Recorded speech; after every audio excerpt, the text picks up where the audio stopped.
שהצטרפתם אליו. אנחנו גם נקליט את הסשן ונשתף אותו אחרי זה, אני מבין, אצל הלידרס, אז זה ככה בגדול. אני אגיד כמה דברים לגבי הסשן הזה. אני ממש אודה שמי שיכול יהיה עם וידאו פתוח, מי שבנהיגה שיסגור את הוידאו בבקשה, אנחנו לא מעודדים את זה, למרות שאנחנו אוהבים אותך לירון.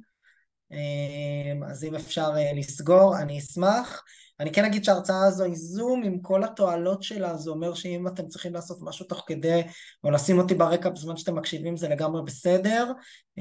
אני לא דורש מה שנקרא נוכחות של 200%, אבל כן בסופו של דבר אנחנו נעבור פה הרבה מאוד תוכן, תוכן חלקו עיוני, חלקו קצת הפעלתי, אז נראה לי שמי שרוצה ליהנות מהאירוע הזה, עדיף שתהיו נוכחים.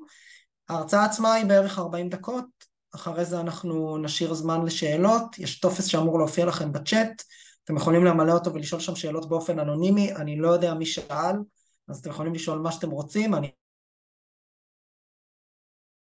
אתן לרון ורן לבחור את השאלות הטובות והפרובוקטיביות ביותר. זהו, זה בגדול. לפני שמתחילים, אולי זה כן חשוב להגיד, אני לא כל כך רואה תוך כדי שאלות בצ'אט, אז אם יש דברים שקשורים בהבנה במה שאני אומר, אז אני ממש אשמח שתתייחסו לזה, תפתחו מיקרופון כמו בהרצאה בכיתה, או תרימו יד, וכזה יד וירטואלית בזום, ואנחנו ניתן לכם לדבר, בסדר? אז מה שנקרא, מתחילים. קול. אז למי שלא מכיר אותי, אנחנו נרוץ על זה ממש ממש בקצרה. אני גיא, אני בן 36, במקור מראשון לציון, כבוד, היום מתל אביב. אני בוא נגיד משהו כמו 12 שנים האחרונות נמצא בעולמות שנעים מעולמות של תוכן, מדיה, יזמות ועשייה חברתית, ועד ל8-9 שנים האחרונות בעולמות של גופי תמך ופעילויות שקשורות בסטארט-אפים. בתפקידי לפני שהקמתי את פיוז'ן, ניהלתי את האקסלרטור של 8200, הייתי מעורב בהקמה של כמה פלטפורמות אחרות, לפני כן הייתי עיתונאי, עורך וכתב כלכלי בגלובס, וראש של עמותה חינוכית, לפני זה 6 שנים ב8200, והיום ובעצם בשש וקצת שנים האחרונות אני שותף מייסד בפיוז'ן, שזו פלטפורמה או קרן או תוכנית או אקסלרטור או איך שתרצו לקרוא לנו, שבעצם אנחנו משקיע פרסיד, נותנים ליזמים, יזמות בדרך כלל את הצ'ק הראשון שלהם או לצד הצ'ק הראשון, ושורה של, בוא נקרא לזה, הטבות או ערכים נוספים אחרים, בעיקר חיבורים למשקיעים וללקוחות, והרבה מאוד ידע וכלים שאמורים לעזור ליזמים ויזמות בתחילת הדרך לקדם את הסטארט-אפ שלהם. אז זה ככה עלינו. המספרים פה לא כל כך מעודכנים, אנחנו צריכים לעדכן אותם, אבל בגדול בשש שנים האחרונות עשינו כבר מעל 100 השקעות. בכל ההשקעות שלנו אנחנו תמיד או צ'ק ראשון או לצד הצ'קים הראשונים. בשורה של חברות מעניינות, אתם יכולים לראות פה כמה. יש חבר'ה שפותחים כל הזמן את האודיו, אני ממש אודה אם תשאירו אותו סגור, כי ממש כולם שומעים. הנה, מצאתי. זהו, אז השקענו במעל ל90 חברות, חלק מהחברות אתם רואים פה, יש עוד רבות טובות ואחרות, InPlayLabs שאתם רואים אותה באמצע השקף, ממש נמכרו, הכריזו על מחירה, ממש בשבוע שעבר ב$300 מיליון, יש לנו עוד חברות שעושות יפה, ואני מקווה מאוד להכרזות נוספות בהמשך. אז זהו, זה בגדול, בכל החברות כמו שאמרתי, אנחנו תמיד או צ'ק ראשון, או לצד העשרות מאות אלפי דולר. בסדר? רון, אני ממש אשמח שתתפסו את החבר'ה שפותחים את המיקרופון. תודה רבה. ותסגרו להם את המיקרופון, סליחה. טוב, אנחנו באנו לדבר פה קצת על משקיעים. מישהו פה יש לו סטארט-אפ בהרמת יד? מישהו פה עם וידאו? אוקיי. מישהו שוקל להקים סטארט-אפ בהרמת יד? אחלה. מישהו ניסה לגייס כסף בעבר? לא ניסה ומתכנן לגייס כסף? מישהו לא הקים סטארט-אפ, לא ניסה לגייס כסף ולא מתכנן לגייס כסף אף פעם בחיים? אז למה אתם פה? סתם. בסדר, אז תראו, המטרה של הסשן הזה זה בסוף לדבר קצת על עולמות של הון סיכון ועל איך קרנות עובדות וחושבות. אנחנו נדבר קצת על הקונספט הזה שנקרא קרנות הון סיכון. מישהו יודע, כאילו בסופו של דבר המטרה של הסשן הזה הוא לתת כלים לכם לאיך לגייס את הסבב הבא, כנראה בדרך כלל סבב הגיוס הראשון, ואנחנו מתחילים מלהסביר על איך קרנות הון סיכון עובדות וחושבות. למה לדבר דווקא על קרנות הון סיכון ולא על כל גוף אחר? למשל אנג'לים או אקסלרטורים או חממות או משקיעים פרטיים או בנקים או כל גוף שיכול להשקיע בסטארט-אפ שלכם פוטנציאלית. למה בחרנו דווקא לדבר על קרנות פה בשיחה הזו? אתם יכולים להתפרץ.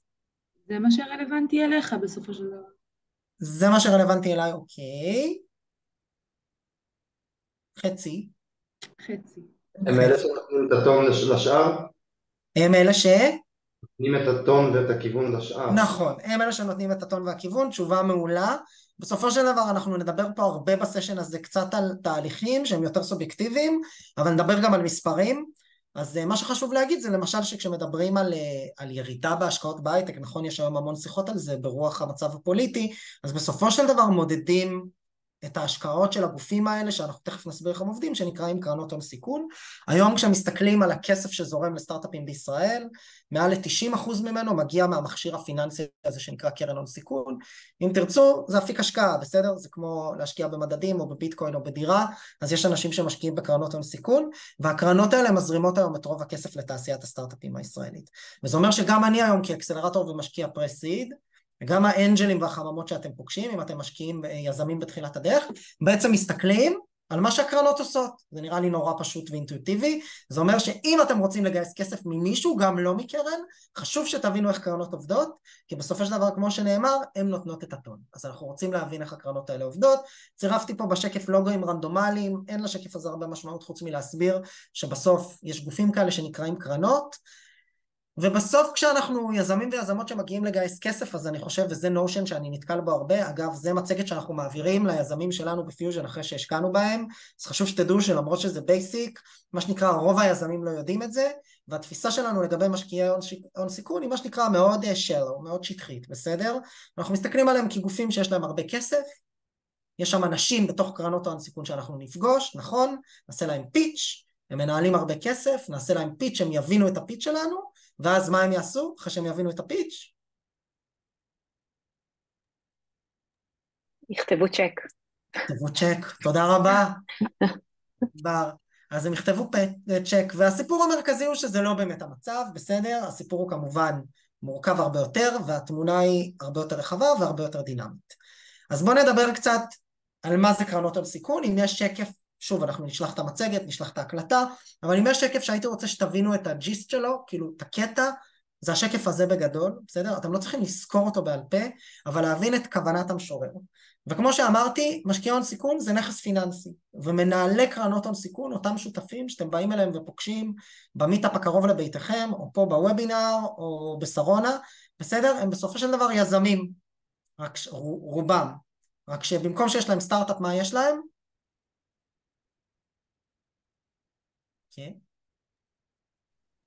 קרן שמשקיעה. קרן שמשקיעה, סבבה, כולם חוץ מענבר. יזמי הון סיכון הם יזמים פיננסיים, בסדר? הם בעצם הלכו למשקיעים, בדיוק כמו שאתם יזמות ויזמים הולכים למשקיעים, ועשו להם פיץ' בשביל לגייס כסף לקרן שלהם. הקרן היא מכשיר פיננסי שבסופו של דבר אמור לעשות תשואה, להחזיר למשקיעים שלהם את הכסף. איך זה עובד? אני אעבור פה עם העכבר.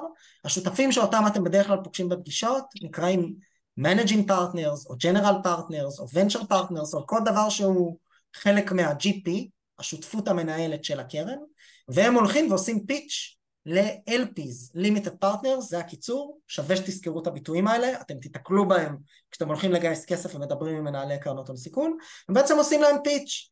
אנחנו קרן של X מיליוני דולרים, רוצים להשקיע בחברות בתחומים האלה ובשלבים האלה, וכו' וכו' וכו'. מי המשקיעים? כן. מי המשקיעים? הייתה שאלה? או שזה רק כזה התפרצות? נראה לי שאפשר להמשיך, היה בטעות. סבבה, סבבה. מי אותם משקיעים שהם משקיעים בקרנות הון סיכון? משקיעים פרטיים. אוקיי, משקיעים פרטיים, אנשים עמידים בדרך כלל מאוד, אם זה יהיה משקיעים פרטיים. מי עוד המשקיעים שמשקיעים בקרנות הון סיכון? מוסדיים גם. בנקים. בנקים. חברות אולי. פנסיה, חברות גדולות. מעולה, מעולה. כל מי שפתח את המיקרופון, רק בבקשה תחזרו על מיוט, חלקכם מעדדים את הסאונד, אז בהחלט כמו כל מה שנאמר פה. אנשי high net worth individuals, אנשים עשירים מאוד אם תרצו, מוסדיים, בנקים, קרנות פנסיה, חברות ביטוח, גופים שמנהלים בהיקפים של מיליארדים וטריליונים של דולרים, בסדר? זה המצב. והם שמים אלוקציה מאוד קטנה להפיק מאוד מסוכן, ויכול להיות מאוד אפקטיבי, שנקרא קרנות הון סיכון. את רוב הכסף הם שמים בכל מיני מולטי פמילי של נדל"ן, במדדי מניות, שמים קצת בביטקוין אולי, אני לא יודע, משקיעים ישירות לפעמים, וגם בקרנות הון סיכון. ואז אותו כסף עובר לגוף שנקרא Limited Partnership, שותפות מוגבלת, אותה קרן, והקרן הזו משקיעה באמצעות השותפים המנהלים, את הכסף בנכסים, נכס א', נכס ב', נכס ג', נכס ד'. מי הם אותם נכסים? סטארט-אפים. אתם סטארט-אפים, יפה מאוד. אז רק לסכם, GPs מגייסים כסף מ-LPs לשותפות מוגבלת שהיא הקרן, משקיעים אותם בסטארט-אפים, אתם, ובסוף אמורים להחזיר מה? כסף, תשואה עודפת, בסדר? והמודל העסקי כאן הוא נורא נורא פשוט, שווה שתזכרו גם את זה, קוראים לו בתעשייה 220, 220, למי שחלש באנגלית, 2% דמי ניהול ו-20% מהרווחים, שזה בגדול אומר שאנחנו לוקחים איזשהו סכום מסוים כהכנסה קבועה כדי לנהל את מכשיר ההשקעה הזה, אנחנו תכף נסביר איך זה עובד, ו-20% מהרווחים, זה כמובן יותר מעניין אותנו ויותר חשוב, אני אפשט עם, בוא נבחר מישהו רנדומלי, הנה רועי, נמצא איתנו פה עם חולצה צהובה זוהרת, אתה לא צריך לפתוח מיקרופון, הכל טוב, אני מנהל את זה, יש לנו קרן ביחד, אתה עכשיו שותף שלי, יש לנו קרן של $100 מיליון, התקבלת, אנחנו חצי חצי בקרן, השקענו השקעות בסטארט-אפים, בווייז ובכל מיני חברות טובות, ועשינו $200 מיליון בהחזרים. כמה מזה זה רווח? 100, נכון? היה לנו קרן של 100, השקענו בחברות, קיבלנו 200 חזרה, נשאר לנו 100 רווח, כי 100 החזרנו חזרה, זה הכסף שגייסנו, אז אנחנו מתחלקים ב100 האלה, 80-20. 20% הולך לרועי ואליי כרווח, אנחנו השותפים המנהלים, ו80 חוזר למי? למשקיעים. למשקיעים שלנו, ל-LPs של הקרן, בסדר? זה המודל. עד כאן יש מישהו שלא הבין, שאלות הבנה, לא להתבייש.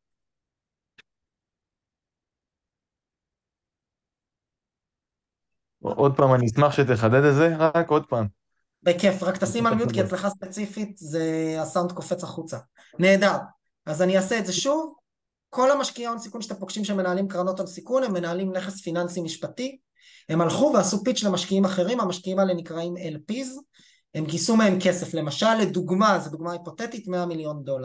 את הכסף הזה אותם שותפים מנהלים, ומשקיעים אותו בנכסים, הנכסים הם חברות סטארט-אפ, והמטרה היא בסוף להחזיר את הכסף עם רווח. אז נתתי דוגמה, שהיא לא בהכרח קורית במציאות, שאם רועי ואני, סתם בחרתי את רועי, בסדר, לא משנה מי, גייסנו X כסף, והחזרנו פי 2, אז הרווח העודף מתחלק בינינו לבין המשקיעים שלנו, 20-80, אחרי האקזיט. זה המודל. אם הבנתם את זה באופן כללי, מבלי להיכנס לאניטי גריטי, אז הבנתם את המודל. בואו נסבך את זה קצת, ופה זה שקף נהדר, כי הוא מסביר את עצמו.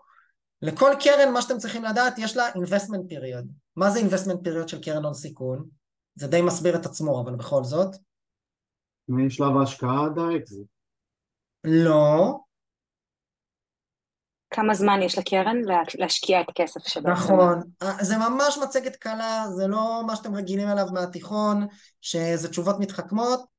כל המונחים מסבירים את עצמם. investment period זה פשוטו כמשמעו, התקופה שבה הקרן יכולה לבצע השקעות. הסיבה שה-investment period היא תקופה קצובה בזמן, אני כבר אעזור לכם, זה מכיוון שיש לנו פה עניין של לתת תשואה לאורך תקופת זמן מוגבלת. אז כשאני והשותפים שלי מגייסים קרן מ-LPs, ממשקיעים עבור הקרן, הם רוצים שנחזיר להם החזרים ומהר. אז הם מגבילים אותנו לפרוס את הכסף יחסית מהר. אומרים, קח 2, קח 4 שנים, תמצא את הסטארט-אפים שאתה רוצה להשקיע בהם. למה חשוב להבין את זה? כי אם אתם פוגשים את גיא מפיוז'ן וגייסתי את הקרן שלי לפני 10 שנים, מה זה אומר? שאני כבר לא בתוך תקופת ההשקעה, כמו שאתם מבינים, ויכול להיות מאוד שאם לא גייסתי קרן נוספת, אנחנו נדבר על זה בהמשך על המשמעות של זה, אני כנראה קצת מבזבז לכם את הזמן.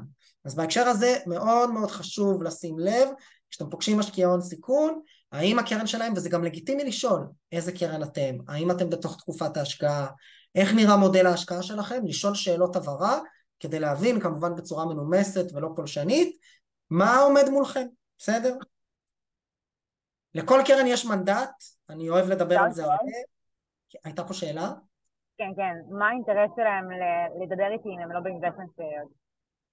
הרבה פעמים הם מנסים לגייס קרן נוספת, או קרן ראשונה, זו שאלה מצוינת, והם עושים מה שנקרא warehousing, הם בעצם מנסים למצוא דילים, כדי להראות למשקיעים הפוטנציאליים שלהם בקרן, שיש להם גישה לדילים טובים.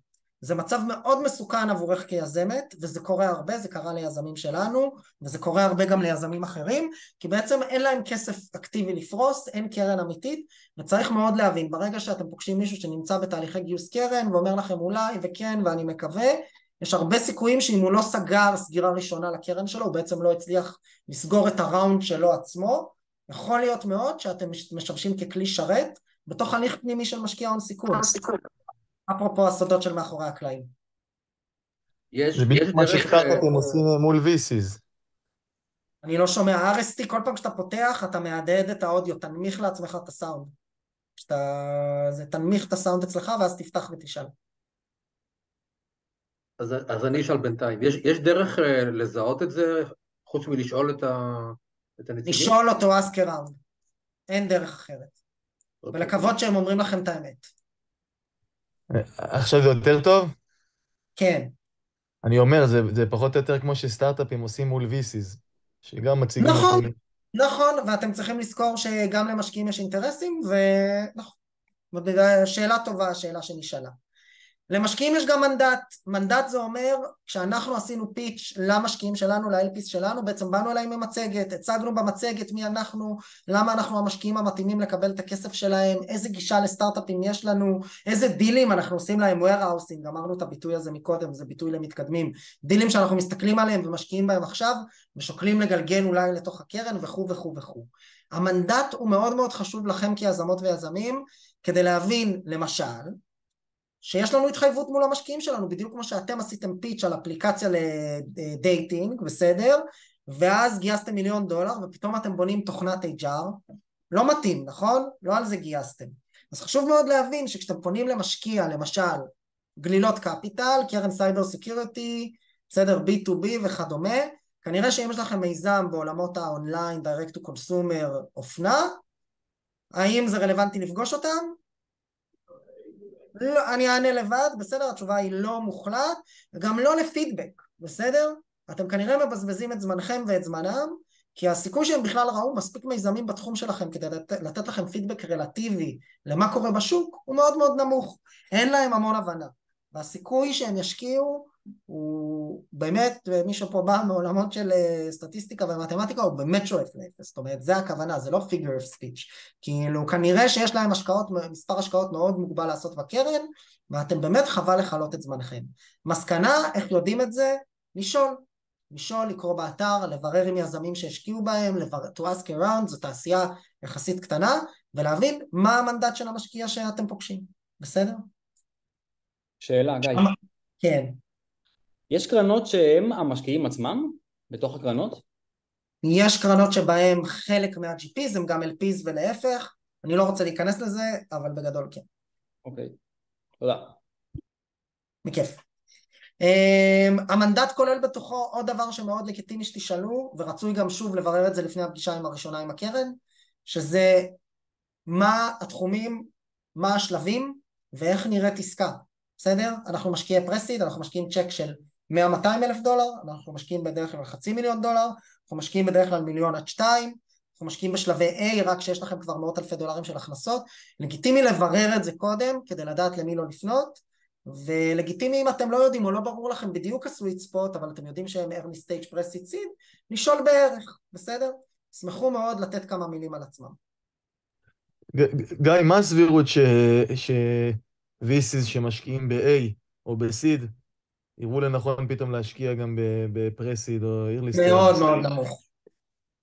נמוך כל מאוד. דבר מחוץ למנדט, או מחוץ לשגרה, או מחוץ להגדרה, מאוד מאוד נמוך. אנחנו תכף נסביר איך המודל עובד ותבינו למה. בסדר, עכשיו אנחנו נכנסים קצת למודל של VC, וקצת נסבך אתכם במספרים. אתם זוכרים? יש GPs, הם מגייסים מ-LPs, ה-LPs הם המשקיעים בקרן, ה-GPs הם השותפים שאותם תפגשו ותעשו להם פיץ', הם משקיעים את הכסף באסטים, האסטים האלה הם חברות סטארט-אפ, ובסוף המטרה היא להחזיר כסף כדי להתחלק 20-80 ברווחים. יש תקופת השקעה מוגבלת, יש להם מנדט, ובסוף המטרה שלהם להחזיר תשואה. תשואה של פי 3 עד פי 10 על בסיס הקרן. זה אומר שאם גייסנו קרן של $100 מיליון, אנחנו רוצים להחזיר למשקיעים שלנו לפחות 2.5, 250-300 מיליון דולר בסוף האירוע. זאת אומרת, החברות שלנו שהשקענו בהן, עושות אקזיטים והנפקות, ואנחנו מחזירים הביתה את הסכומים האלה. סכומים מאוד מאוד יפים, שמייצגים בסוף תשואה עודפת על השוק, כן? עבור המשקיעים שלנו, ה-LPs שלנו, בתור מנהלים בקרנות הסיכון, אנחנו רוצים להראות להם שהיה להם עדיף כנראה להשקיע בנו, מאשר במדד המעוף, או ב-S&P 500, או בנכסי נדל"ן. אז אנחנו מדברים פה על תשואה שנתית של מעל ל-10, 12, 15%, בין 17 ל-20% לפחות. זה בתרחיש החיובי, שהחזרנו פי 3 על הכסף, לאורך תקופת הקרן, שהיא 10 עד 12 שנה, היא תקופת זמן מוגבלת. בסדר? ואמרנו, אנחנו לוקחים גם דמי ניהול, רועי ואני, הוא השותף שלי בקרן, בערך 2% בממוצע. 2% ממה? מה הם 2% דמי ניהול האלה? מסמכים, קשרים, הכל. לא, בסדר, זה על העבודה שעשינו, אבל מה הם 2% האלה? ממה הם? לרועי ולי יש קרן של $100 מיליון, זה 2%. 100 מיליון. כמה אתה משקיע? 2 מיליון. 100 מיליון זה $2 מיליון לשנה. כלומר, כשיש לנו קרן של $100 מיליון, וזה חשוב שתבינו, וכן, אני יודע תכף מה אתם חושבים, ותכף נדבר על זה, בסדר? הרבה מההכנסה בטווח הקצר מיידי של משקיע הון סיכון היא מדמי ניהול. קרנות לוקחות בממוצע 2% בשנה, לפחות לאורך תקופת ההשקעה, אז אנחנו מדברים על כמה מיליוני דולרים בשנתיים, 4 שנים הראשונות, ואחרי זה יכול לרדת ל-1.5%, 1%, משהו כזה, אז אנחנו מדברים על סכומים יחסית יפים של מנהלי השקעות, רק על לנהל את הכסף. הם לא נהיים עשירים כקורח, אבל מה שנקרא זה מאפשר להם לחיות יחסית בנוחות, וחשוב להבין שיש פה גם פליי, זה נקרא פליי של מנג'מנט פי, וזה אחת מהביקורות הגדולות שיש על התעשייה הזו, אבל חשוב שתדעו שלצורך העניין זה משהו שקורה. אחרי זה, אז לרועי ולי, זוכרים, הכתרנו אותנו כמנהלים של קרן של $100 מיליון, נניח ולקחנו $20 מיליון בדמי ניהול, משרדים, שרונה, מנהל תפעול, מנהל מרקטינג, טיסות לחול, וכו' משכורות וכו', ואז נשאר לנו $40 עד $80 מיליון כדי להשקיע בחברות בפורטפוליו שלנו. למה רשמתי 40 עד 80 ולא 80? כי אתם שומרים כסף ל-follow-up investments. אנחנו שומרים כסף ל-follow-up investment, תודה רבה.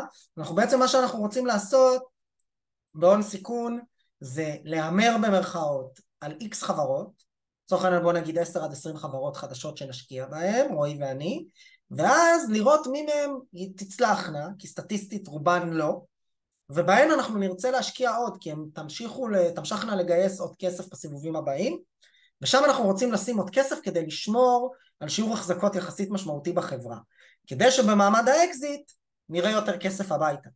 זה בסוף הסיפור. מי שלא מבין את המתמטיקה ואת המספרים של העולמות האלה של דילול בין סיבובים ולמה חשוב למשקיעים לשמור ולהשקיע עוד בכל סיבוב, אני אשמח להסביר את זה בצד בהזדמנות, זה שיחה שלמה, אפשר לעשות רק על זה הרצאה, על איך נראה הקאפ טייבל, איך נראה טבלת בעלי המניות, ואיך מדללים בין סיבוב לסיבוב וכמה נשאר באקזיט, אבל תניחו כהיפותזה, כאקסיומה, שמה שאני אומר הוא נכון, שבעצם אנחנו משקיעים בהתחלה או בשלב מסוים, ולרוב כשהחברה עושה סיבוב נוסף, משקיעים ירצו לשמור על חלקם, וכדי לעשות זאת הם יצטרכו לשים עוד כסף בחברה. אז לרוב המשקיעים שלכם יהיה מה שנקרא מדיניות פולו-אפ, שזה בעצם אומר כמה כסף הם שומרים בצד. הרבה פעמים זה יכול להיות אפילו מחצית מהסכום המנוהל. השקענו 40, אנחנו רוצים לשמור עוד 40 בצד, כדי לשים עוד כסף בפולו. בסדר? ופה תיארתי תרחיש דמיוני, שבו רועי ואני היינו משקיעים ממש טובים, היה לנו $100 מיליון, השקענו את $80 מיליון ב-10 עד 20 חברות בפורטפוליו שלנו, ואנחנו מחזיקים בכל חברה 20% מהחברה, 20% מהון המניות, כן? ואז אנחנו רוצים בסוף לתת החזרים יפים, אתם זוכרים כמה אנחנו צריכים להחזיר למשקיעים שלנו? $300 מיליון, נכון? כולם איתי, כולם הבינו, תעננו, תרימו יד, משהו. סבבה, 100 מיליון דולר, לקחנו דמי ניהול, השקענו את כל ה-80 מיליון דולר ב-10 עד 20 חברות אחרי פולו-אפ, יש לנו 20% בכל חברה, ואנחנו צריכים להחזיר 300 מיליון דולר באקזיטים. בסדר? מה המספר הזה מייצג? נוכח הנתונים שנתתי. את האקזיט עצמו. את שווי החברה של... החברות המצרפי, זה 1.5 כפול 0.2 זה 30, כפול... מעולה, מעולה. אוריאל, מעולה, בדיוק. זה מה שנקרא 1.5 מיליארד דולר. המספר הזה הוא סך האקזיטים המצרפי, אני תכף אסביר מה זה אומר, שרועי ואני צריכים שחברות שלנו יעשו, כדי להחזיר 300 מיליון דולר הביתה, כי 20% יש לנו, אתם זוכרים, היה לנו 20% בכל חברה, זה הנחה, כן? ברוב המקרים יש לנו הרבה פחות, כי דללנו והחיים קורים ולא עשינו עסקה מושלמת, השקענו ב10 עד 20 חברות, נניח והם עשו אקזיטים, אז אנחנו צריכים לקוות שהחברות שלנו עשו אקזיטים ב-1.5 מיליארד דולר, בהנחה והיה לנו 20% במעמד האקזיט, בהנחה והיו אקזיטים בכלל. בסדר? עד כאן? מה הסיכוי של חברה שגייסה סיד של כמה מיליוני דולרים להגיע לאירוע הנפקה או הנזלה, אירוע אקזיט משמעותי? 10%? אחוז? תוריד, תעלו. 3%. אוקיי. בסדר? נתונים גלובליים, לא רק ישראל. אוקיי? מה אירוע אקזיט ממוצע משמעותי בישראל? לא משמעותי, אירוע אקזיט ממוצע בישראל. 10 מיליון? קצת יותר. 15, 20? שנה שעברה זה היה בערך 50. 50. זה אומר שאנחנו צריכים, אם תעשו את המתמטיקה, הרבה מאוד אקזיטים, כמעט שכל חברה שלנו בפורטפוליו תעשה אקזיט כדי להחזיר פי 3 למשקיעים שלנו, כמובן שיש אירועים מאוד משמעותיים, בסדר? עכשיו מה הבעיה? פה זה מתחיל להסתבך, וכאן אני מגיע לנקודה, ואז אנחנו נראה לי נפתח את זה קצת לשאלות ונדבר על תהליכי השקעה וכו'. שרוב הקרנות שתפגשו בישראל לא מנהלות 100 מיליון דולר כמו רועי ואני. רועי אגב הוא מתנדב, כן? לא לפנות אליו אחרי זה להציק לו בהשקעות, הוא ישמח לנסות לעזור מטוב ליבו, אבל נידפתי אותו לצורך הדוגמה. אז לצורך העניין רוב הקרנות בארץ שאתם פוגשים מגייסות מאות מיליוני דולרים. המשמעות היא שההחזרים שהם צריכים לעשות למשקיעים שלהם הם גדולים בסדרי גודל. שוב, זה בהנחה שהיו בכלל החזרים כאלה, ובהנחה והם מחזיקים 20% או 30% או שיעור החזקות מאוד משמעותי במהלך האקזיט או ההנפקה. בסדר, יש גם קרנות יותר... כן. ההחזרים, יש תקופת זמן, זה 10 שנים שאמרת, משהו כזה? בדרך כלל 10 עד 12 שנה, כן. כן. כן. מוגבל בזמן. אגב, גם פה יש נקודה, ואתה צודק, אם לזה אתה מתכוון לשאול, שהרבה מהאירועים המאוד משמעותיים עורכים יותר מזה. ואז החברות פועלות למכור את ההחזקות שלהם לשחקני משנה, פרייבט אקוויטי וכדומה, כדי להחזיר כסף למשקיעים בתקופת הזמן הנידונה, ולהשתחרר מההשקעה, או לפחות מחלקה. זה קורה. ואתה יכול לחלק את תקופת ההשקעה שלך בתור GT לשתי תקופות משמעותיות בתוך ה-12 שנים האלה, כלומר להשתמש ב-50% נגיד בהתחלה, וב-50% אחרי 5 שנים או משהו כזה, כך שתוכל לפרוס את ה... אז אני מקווה שהבנתי נכון, אבל בגדול כשאנחנו מתכוונים לתקופת ההשקעה, אנחנו מדברים על הזמן שבו אנחנו פורסים את הכסף בחברות מטרה, בוא נקרא לזה, אני משתמש בשפה הזו, שזה בגדול אומר הפורטפוליו שלנו. יתרת הכסף ששמרנו בפולו-און, אנחנו נוכל להשקיע את זה גם מחוץ לתקופת ההשקעה, בוודאי, אם לזה התכוונת, אבל לצורך העניין כן מצופה, ההפך של זה הוא שמצופה שבתקופת ההשקעה נשקיע בכל הפורטפוליו. ולא נחכה 5 או 6 שנים. כן, תודה. אחלה. ויש לנו, ופה הנקודה היא שהיא מסתבכת, ונתתי פה דוגמאות לעוד קרנות גדולות הרבה יותר, שמנהלות מיליארדים, ומצפות להחזרים הרבה הרבה יותר משמעותיים מ-1.5 מיליארד דולר, החזרים של עשרות מיליארדי דולרים בחברות הפורטפוליו שלהם, כדי להצדיק רווחים של תשואה של פי 2 או פי 1.5 או פי 3 של הקרן. בסדר?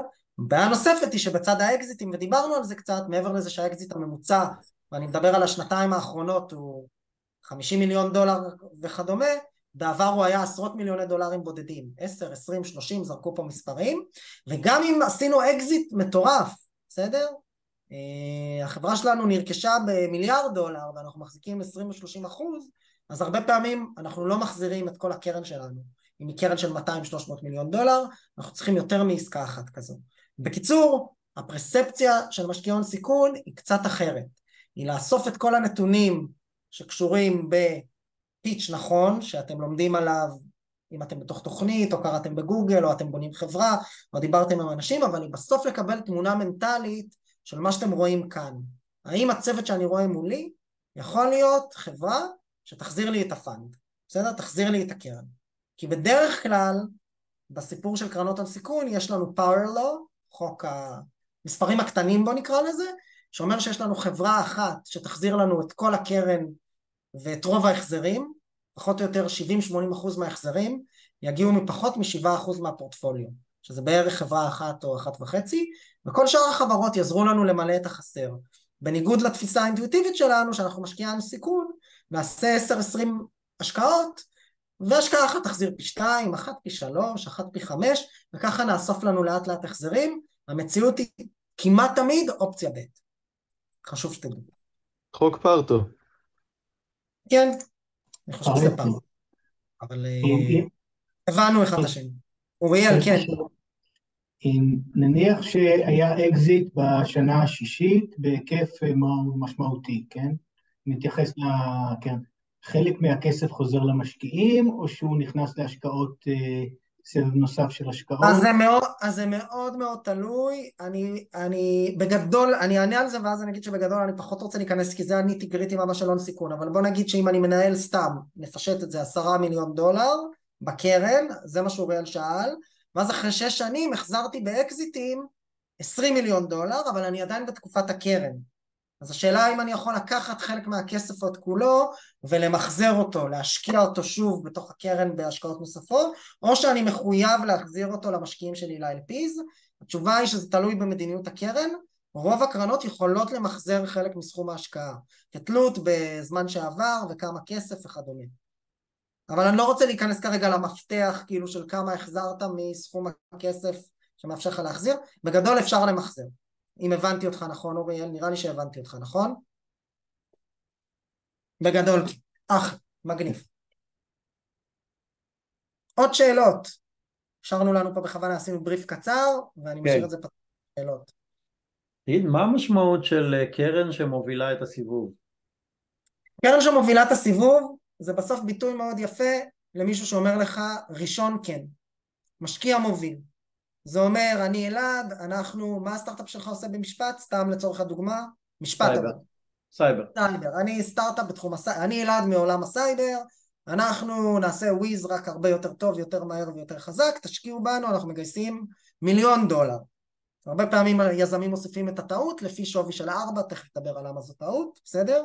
מי שרוצה לשאול, ואנחנו מחפשים מישהו שיוביל את הסיבוב. ברגע שאתה פוגש את גלילות קפיטל שם קוד, קרן סייבר נהדר, אומר לך נהדר, קח $800,000, לא, אבל רציתי $1 מיליון, בסדר, קח 800, לפי 4 לפני הכסף. יש לך פה משקיע מוביל, הוא נתן קומיטמנט, ורבלי אולי אם הוא שולח טרם שיט זה גם כתוב, יש הבדלים בסמנטיקות בין אני בפנים, זה הסכום, זה התנאים, לבין נייר שמציג את זה, זה ורבלי, זה כתוב, וברגע שהוא נתן תנאים הוא הלידר. ואז כשאתה בא לגיא, אתה אומר לו, היי גיא, מעניינים, אני מגייס $1 מיליון, גלילות מובילים עם 800 ב4 אחרי הכסף, בסדר? או לפני הכסף, לא משנה. בסדר? זה בגדול משקיע מוביל. אותו דבר באנג'ל, זה יכול להיות באקוויטי ראונד, למי שמכיר את המונחים, שזה בדרך כלל עם טרם שיט בעבור מניות, זה יכול להיות בסייף, שזה בדרך כלל עם קאפ והנחה, מישהו שמוביל את התנאים של הסיבוב.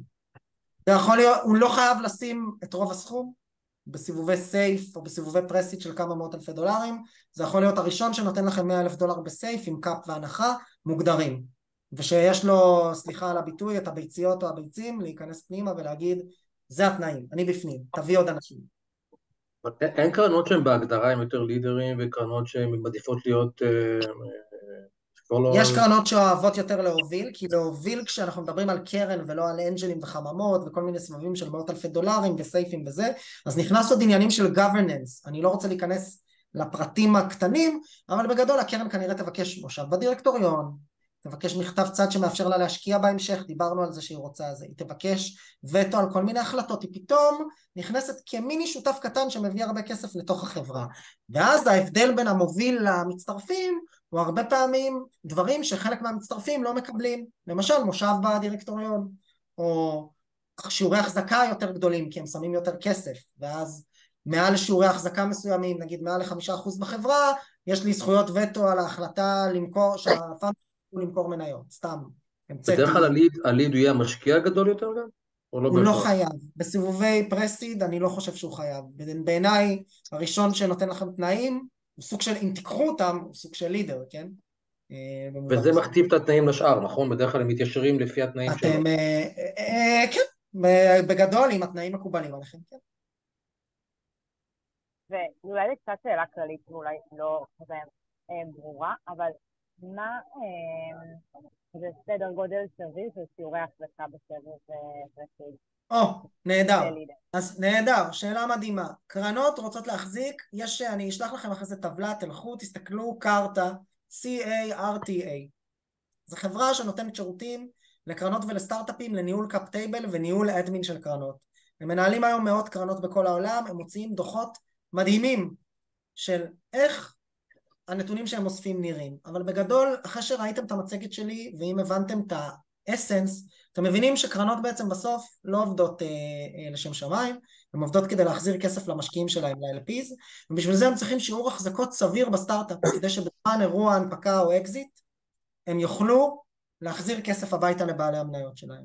הבנצ'מרק אומר שבסבבי פרסיד וסיד, בישראל בדרך כלל מדללים, בעצם מוותרים על בין 10-15% במקרה הטוב מהון המניות של החברה, בסדר? או גם עד 20-25-30%, במקרים מאוד רעים, זה קורה, 35-40% מהחברה. לא מאבדים רוב המניות, אבל מדללים. ובכל סיבוב בהמשך, מדללים עוד. ואתם לא תחזיקו לא 100% ולא 50% ולא 30% מהון המניות של החברה, בזמן אירוע האקזיט או הנפקה. קארטה פרסמו על זה נתונים לא מזמן שמראים ממש את הבנצ'מרק של בכמה אחוזים היזמים מדללים בכל סיבוב, ובסיבובים הראשונים הם מדללים יותר. יש לכם פחות מה להראות, אתם באים עם רעיון, מה שאתם רוצים שמשקיע ייקח סיכון וישים $2 מיליון, הוא מבקש בדרך כלל 15, 20, 25% מהחברה. זה הבנצ'מרק, ולכן אמרתי מקודם, כשאתם אומרים שאתם מגייסים $1 מיליון או $2 מיליון, אתם לא אומרים שווי, כי מי שקובע את השווי זה הרבה פעמים אלא אם יש לכם תנאים של משקיע מוביל, או כמה הצעות כדי לעשות משא ומתן, אז אתם בגדול אומרים, זה מה שאנחנו מגייסים. והמשקיע בדרך כלל יש לו מודל, והוא רוצה, הוא מאפתם להחזקות, אז הוא יגיד לכם, אני חייב להחזיק לפחות 20%. אז $1 מיליון 20%, זה $5 מיליון אחרי הכסף, הנה השווי שלכם. תכפילו פי 5, תכפילו פי 4, גג פי 3, אם תיתנו לו 33% מהחברה. האם יש קשר אגב בין כמה הדללתם להאם החברה תצליח או לא? נגיד אם הדללתם הרבה, האם לא תצליחו? נראה לי שיש קשר אם דוללו הרבה. אין שום קשר. רוב החברות הגדולות פה בישראל, אני לא מדבר על וויז וכדומה, אבל נגיד מנדי זה סיפור מפורסם, הרבה מהחברות סימילר ווב וכו', לא היו חברות שהן הוברייב בתחילת הדרך, הם היו חברות שגייסו בוולואציות מאוד סבירות, נתנו 15, 20, 30 ופלוס אחוז מהון המניות של החברה בסבבים הראשונים, המשיכו להידלל לאורך סבבי החברה, בסדר? אבל היום היזמים מחזיקים אחוזים או עשרות אחוזים בנמוך, בסדר?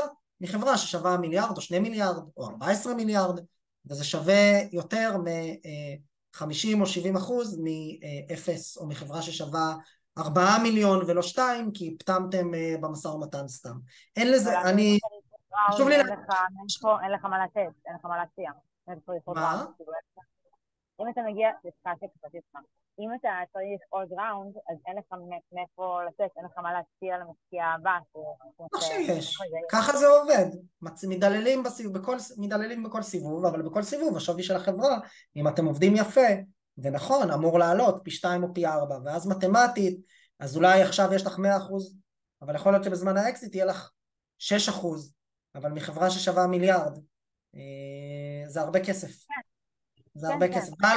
ועל הדרך אתם מנהלים, מקשימים, בונים ביזנס, היזמים מקבלים סקנדרי הביתה הרבה פעמים, שזה מיני אקזיטון שבהם בעלי מניות קונים מכם קצת, וזה קורה הרבה ומקובל היום בשוק משוכלל, פתאום לתת $1 מיליון, 2 מיליון, $100,000 ליזמים הביתה בין סיבובים, כדי ששנייה תקנו בית או תירגעו. המשכורת היא לא משכורת של 6,000 שקל, כשאתם בשלב של A, B ו-C ו-D, אתם מרוויחים משכורות הייטק גבוהות, זאת אומרת, אף אחד לא סובל בדרך, וככה המנגנון הזה עובד. אבל מצד שני, רוצים לשמור אתכם מתומרצים, כדי למשוך את החברה קדימה, עד לאותו אירוע שיחזיר לכל בעלי המניות את הכסף הביתה, וגם לכם. אם אמרת שבהתחלה נהוג להביא 15, 20, 25, אז כן. כמה בערך נהוג להשאיר כשמגיעים ל-A? אפילו לא ל-A או לאקזיט. בדרך כלל ב-A זה קצת פחות, בין 12 ל-15%, קצת פחות. כמה שנשאר למשקיעים? זה כמה שנשאר ליזמים? זה האחוזים החדשים שאתה מוציא בסבב A, כמובן אם הכל קורה כמו שצריך. לפי בנצ'מרקים, כן? זה לא גיא אומר. תסתכלו בנתונים של קרטה.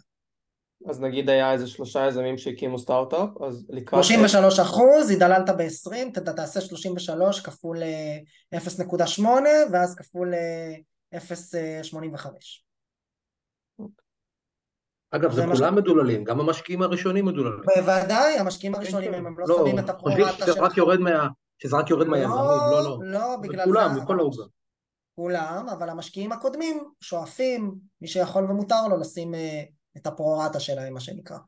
לשים עוד כסף בסיבוב הבא, כדי לשמור על שיעור ההחזקה שלהם, מי שיכול, מי שרוצה, מי שזה במנדט שלו, וכדומה. יש כאלה שלא, יש כאלה שאומרים, אנחנו נשים את $50,000 הראשונים, כשהחברה תימכר $100,000, נצא במיליונים של רווח, זה המודל, זה מספיק טוב לנו.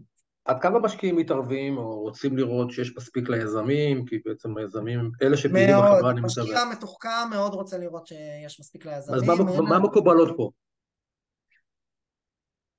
מאוד תלוי. יש לנו חברות היום, שלל חברות, ציינתי את חלקם, כולל אחת שנמכרה לאחרונה, היזמים גם מרוויחים יפה, בחלקם, בלי לציין שמות, היזמים גם עשו סקנדרי אחרי שלב ה-A או ה-B, לקחו $150,000-250,000 פתאום הביתה, מבעל מניות שקנה אותם, מחזיקים שיעור החזקות סביר מחברה ששווה היום 100, 200, 300 מיליון דולר צפונה, זה אומר שהחזקות שלהם שוות כמה מיליוני או עשרות מיליוני דולרים, גם אם הם לא מחזיקים 50% מהחברה, והם בונים את הביזנס, אתם יודעים, היום יום זה קצת יותר מורכב מרק כמה אני שווה וכמה מניות יש לי, כן?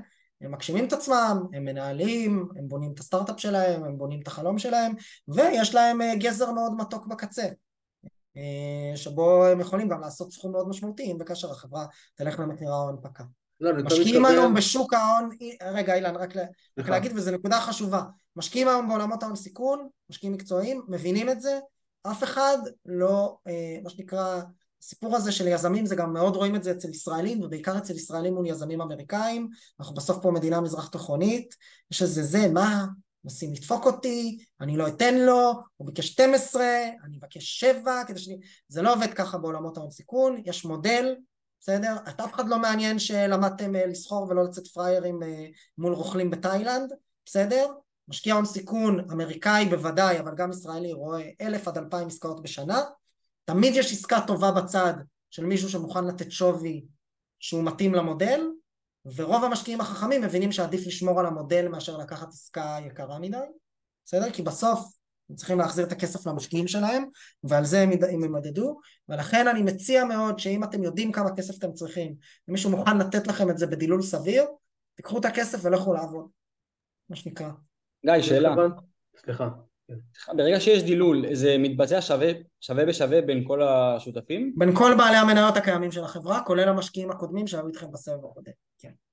אנחנו, יש לנו עכשיו 2 חברות, אנחנו משקיעים, למשל, אני מדבר פה קצת זה, $150,000, לוקחים דיל מאוד אגרסיבי, שווי של 2.5, בערך $2.2 מיליון, 7.5% מהחברה, יש לנו עכשיו 2 חברות שאחרי שהשקענו בהן, מגייסות $3 מיליון לפי 7 ולפי 9, יש כבר term sheet, משקיע מוביל, יש מקום להכניס עוד כסף בסיבוב, אנחנו מכניסים עוד, אם לא היינו מכניסים עוד, היינו מדללים, היינו מחזיקים 6%, 5%, ובסיבוב הבא ב-A היינו מדללים עוד, וכדומה, ב-B כבר היינו מחזיקים אחוזים בודדים, אבל ב-B החברה כנראה תהיה שווה בין 80 ל-150 מיליון דולר, זה מה שנקרא, תעשו את המתמטיקה, השקענו כסף ראשוני, שווה עכשיו כמה מיליונים או כמה עשרות מיליונים, תלוי.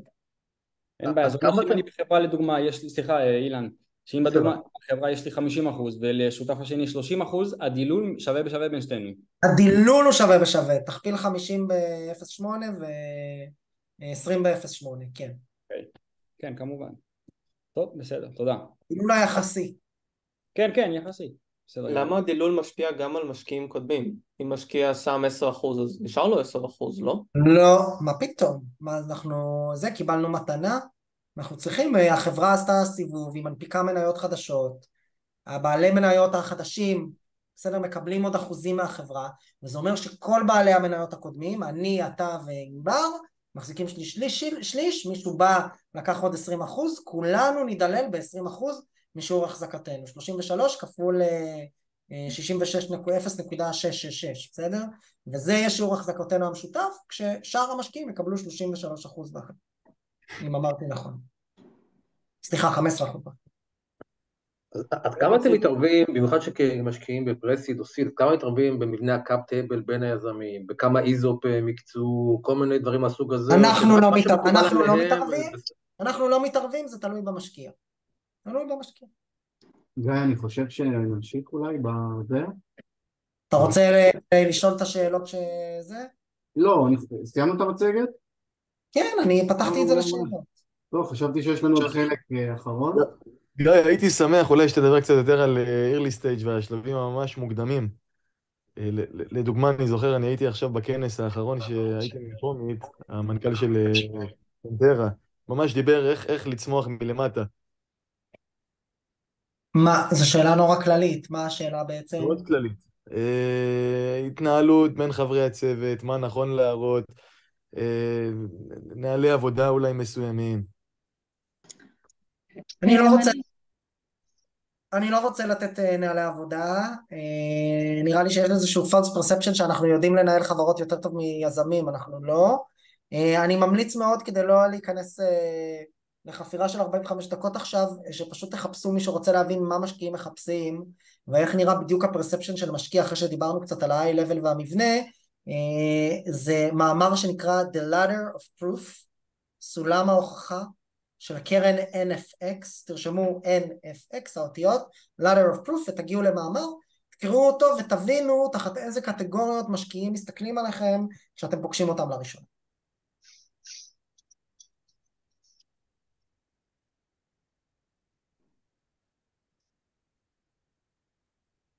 עוד שאלה הייתה? כן, אני אשמח לשאול שאלה.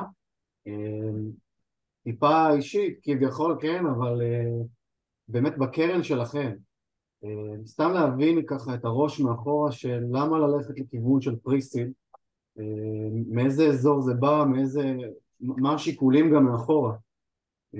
האם זה משהו שהוא מתוכנן להשתנות אצלכם בראש, זה משהו שבא מהמשקיעים? לא, זה בא לגמרי מאיתנו, אנחנו עושים את זה כבר 6 שנים, גם לפני זה ניהלתי את האקסלרטור של 8200, אז זה התחומים שבהם התמחיתי ופעלתי. התפיסה שלנו היא שזה, קודם כל אנחנו אוהבים את זה, אנחנו אוהבים לעבוד עם יזמים בתחילת הדרך, ללוות אותם ממש משלב הביצה שעוד לא בקעה, ולעזור להם לצאת לעולם, ולתת להם כלים וידע, ולעבוד איתם אין זון.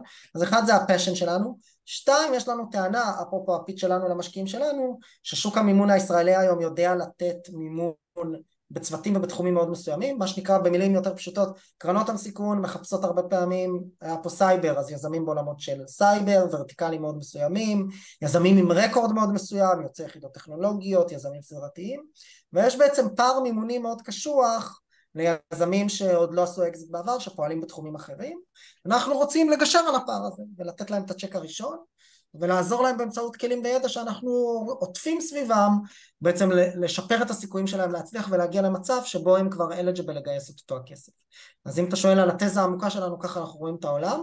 כשאנחנו מסתכלים אפרופו על הרבה מהחברות הגדולות שצמחו פה בשוק הישראלי, ועברו מסלול דומה, הרבה מהם הם לא חברות סייבר, בניגוד למה שנקרא, תתחילו להסתכל על, לא יודע, פאפאיה וסימילר וטאבולה ואוטבריין ומנדיי וויקס ורפיד וכו'.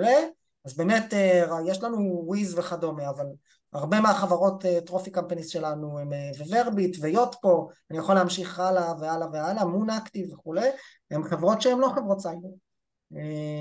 כל הקנטאורים, החברות שמייצרות מעל $100 מיליון ברבניוז, רובם הם לא חברות סייבר סקיוריטי, הם אפילו לא חברות דיפ טק, הם חברות מוצר ואקסקיושן, ואנחנו מאמינים שהשוק הזה הוא שוק שיש בו הזדמנויות בשלבי הפרסיד, שאפשר לבנות בה חברות שמגיעות לגדלים ולסדרי גודל האלה של ההצלחה. מדהים, ובעצם אולי תספר כמה מילים עוד על האקסלרטור שלכם, מה זה אומר? מה כולל שם, כי חבר'ה מכירים את ה-8200 אימפקט, כל מיני דברים של ממר"ם, מניח שזה קונספט אז שונה. תראו, קשה לי לעשות פיץ' מחירתי למשהו שאני כבר נהייתי סרקסטי לגביו. אני ניהלתי את האקסלרטור של 8200 לפני זה, הקמתי את 8200 אימפקט, הקמתי את הייבריד שזה אקסלרטור לזה, הקמתי המון אקסלרטור. אז אני רק רוצה להגיד שכשמנהל אקסלרטור זה אנחנו בסופט פיוז'ן זה קרן משקיעים וחברות מצטרפות לאקסלרטור, לי מרגיש שכשאנחנו מספרים זה תמיד נשמע אותו דבר, לא משנה מי מציג.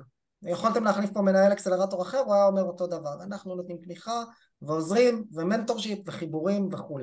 אז אני אדבר רגע תכלס על יבש, שבסוף עזבו את הבאזוורד, זו תוכנית של 3 חודשים, היא חודשיים בארץ, חודש בארצות הברית, מבקרים בכל האבים המרכזיים של החדשנות, יש רודשואו כזה, סיליקון ואלי, ניו יורק, LA, גם הולכים לאוסטין, טקסס, ובסוף בסוף בסוף אני לא אכנס לתכנים ולמנטורשיפ ולכל הבאזוורדס שאמרתי שבעיניי נשמעים אותו דבר. אני מציע למי ששוקל או שוקלת ברצינות, יש לנו 100 חברות פורטפוליו, כולן כמעט מופיעות באתר, נורא קל לפנות לבוגר רנדומלי, אני בכוונה גם לא אומר למי, ולהגיד אני שוקל להגיש, איך הייתה החוויה שלך, מעבר לכסף, ולשמוע מהם, כי בסוף להראות לכם לוז, יש לנו באתר, ורשימה של מנטורים יש באתר, ואיך אנחנו בנויים יש באתר. אני מרגיש שמה שנקרא, מכיוון שאנחנו עושים את זה כבר 6 שנים, וזה גם הוויז'ן שלנו להמשיך ולעשות את זה, אז יש לנו נטוורק אפקט יחסית חזק, אבל אני ממליץ שתדברו עם הנטוורק שלנו באנונימיות, ותשאלו אותם מה הם חושבים על מה שאנחנו עושים. אני אשמח גיא אם תוכל לגעת רגע בהבדלים בין VCs לאנג'לים, בעיקר על מה הם שמים את הדגש, אם אנג'לים זה בהתחלה אולי כן יותר על היזם עצמו, אולי מול VCs שהם בעיקר על פרטים יותר טכניים, זהו בעיקר. אני חושב שאותו דבר, אני חושב שבסוף גם אנג'לים צריך להפריד, יש אנג'לים שאוהבים להצטרף לסיבובים ולהכניס צ'קים קטנים בתוך סיבוב גדול שקרן מובילה, ואז מן הסתם הם מסתכלים על מה שהקרן מסתכלת, וגם אנג'לים שמשקיעים את 100, 200, 300, $500,000 לפני קרן, בסוף אם הם מתוחכמים, הם שומרים ב-back of their mind, יש להם מגירה, שבה כל השקפים שהצגתי לכם נמצאים, והם מנסים לראות מה הקרנות בעצם רוצות להשקיע בו עכשיו, בסדר? מה השלב, זה באופן כללי, ב-state of mind, וזה תלוי אנג'ל ותלוי קרן. מה צריך להראות, האם מספיק לבוא עם רעיון וצוות חזק, או כבר עם מוצר ומחירות, אני חושב שזה הרבה יותר תלוי, אם להיות אמיתי, בכמה אתם מנוסים כיזמים, ואיזה סוג של רקורד אתם מביאים איתכם. כנראה שאם אתם יזמים סדרתיים שעשיתם אקזיט של $100 מיליון לפני זה, בשוק של היום אתם לא מספיק רעיון, אבל אם לא עשיתם לפני זה ולא שירתתם ביחידות טכנולוגיות ולא באתם מהארגונים הנכונים ואתם יזמים עם רעיון טוב ככל שיהיה, כנראה שמשקיעי הון סיכון ירצו מאוד שתראו ולידציה נוספת כדי לגדר את הסיכון בזה שאין לכם את הרקורד הנכון, ואז הרבה פעמים אנחנו באמת רואים בסיבובים שלנו 2 סוגים של צוותים. חברים שלי, אני שירתי ב-8200, שעושים סייבר סקיוריטי, שהיו בחברה שנמכרה בעבר, שמגייסים סיד של גם $4 מיליון על הרעיון, ומצד שני צוותים שבנו מוצר ומוכרים ב-$300,000 או $400,000 ומגייסים את אותו סכום, אבל הם עושים תוכנה ורטיקלית לעולמות של מרקטינג, בסדר? וצריכים לבוא עם הוכחה הרבה הרבה יותר גדולה, הם עברו מן הסתם מסע אחר. לא פייר, לא נשמע נכון, ככה השוק עובד. יש לי שאלה מבחינת, אולי זה טיפה טכני כזה, סליחה שאני בחושך, לגבי הקשר בין VC לבין אנג'ל. לבין מה? ואני מציגה. בעצם, אז האם זה כאילו מידע שהוא באיזשהו אופן, כאילו זה ממש ממש קולט בעולם הזה, זה מגיע לאנג'לים, איך זה מגיע לאנג'לים? אני מבינה שזה יצא מגיע לאנג'לים, לא הבנתי את השאלה, לא שמעתי. היא שאלה על הקשר בין VC לאנג'לים. אני חושב שהתנתקה השיחה בכל אופן. אני גם אשמח לשאלה אם יש זמן. כן, בטח. אחלה. קודם כל חייב להגיד, זה פעם ראשונה שאני נכנס לכזה אירוע, והיה נורא נחמד להקשיב. 2 שאלות, מקווה שהן ממוקדות. אחרי שכבר החלטתם להשקיע באיזשהו מיזם ספציפי, איך אתם יודעים כמה מתוך ההון שאתם גייסתם להקצות לחברה הזאת באופן ספציפי, כי הרי כמה שאני מבין ממך, רוב החברות הן בשלב פריסיד, או לפני הכנסות? הקרנות בונות מודל, ואומרות, אני מנהל בהתאם להון המנוהל, והשלב שאני משקיע, והסכום, זה שיעור ההחזקות שאני רוצה, האם אני רוצה להוביל, להצטרף, לשים צ'ק גדול, צ'ק קטן, להיכנס בשווים בין לבין, בתחום כזה וכזה. כן. האקסל סופג הכל, גם אצלנו, לא רק אצלכם. כן, אבל כאילו, בסוף אני מאמין שגם הרבה מאוד מהחברות הן עוד בשלב של לפני הכנסות. אז אתה שואל משהו אחר, אתה לא שואל איך המודל עובד, אלא איך אנחנו יודעים במי להשקיע. בסוף אני אתן תשובה גנרית של כל משקיע הון סיכון, זה בסוף שילוב של שוק וצוות, האיכויות האנושיות וגודל הבעיה. אצלנו אנחנו הרבה פעמים אוהבים לראות, למרות שאנחנו משקיעים בשלב מוקדם, גם התחלה של מוצר, צוות שכבר מדבר עם השוק, שיש לו כבר סימני ולידציה אמיתיים. כשאני מדבר על ולידציה זה מה שנקרא, סליחה על הסרקזם, זה לא ולידציה של שנות 2000 שאנחנו סקר למשתמשים, או דיברנו עם 4 אנשים, אלא זה בדרך כלל לקוחות שכבר משתמשים באיזו גרסה ראשונה של המוצר, אולי אפילו משלמים עליו, גם אם זה לא מוכיח את המודל העסקי. אנחנו מאוד מאוד מחפשים לראות, כי זה מעיד מבחינתנו על צוות שהוא בתוך השוק, לעומת צוות שהוא מחוץ לשוק, וזה מבחינתנו משהו שהוא מאוד חשוב לנו. שאלה נוספת, כשאני לצורך העניין יבוא לאיזשהו VC לגייס הון, מקובל שאני גם יבוא להגיד איזה מכשיר פיננסי ספציפי אני מנסה להנפיק, לא יודע, מכשירי חוב, רויאלטיז, מנות בכורה, אופציות כאלה ואחרות, או שזה בדרך כלל אני אמור לבוא עם איזשהו סכום ואתם תבואו אמור לבוא עם סכום, ועם אנג'לים וקרנות זה מניות, אף אחד לא יקנה ממך מטבעות או חוב.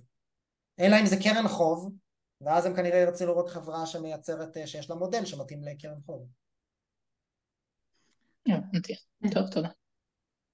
אני אשמח לשאול, אם יש לנו ככה כמה דקות, דווקא על הנקודת מבט של קרן הון סיכון והמערכת יחסים שלה עם הסטארט-אפ שהיא משקיעה בו,